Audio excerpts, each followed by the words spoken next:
Dlho som si myslel, že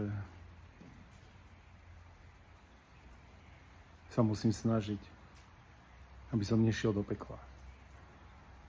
A určitý čas svojho kresťanského života som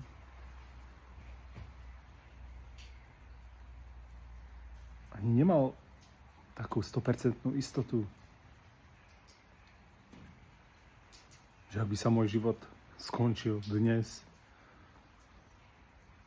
že by som naozaj skončil v nebi, ak by som to tak mal nazvať. Ale ak Boh je láska, tak potom možno niečo s tým obrazom, že Boh rozdeľuje ľudí na dve kolónky. Na tých, ktorí sú zachránení a na tých, ktorí idú do pekla. Možno niečo s tým obrazom nesedí. Že by Boh bol takýto. Možno je to zase len niečo, čomu sme uverili, niečo, čo sme urobili s obrazom Boha.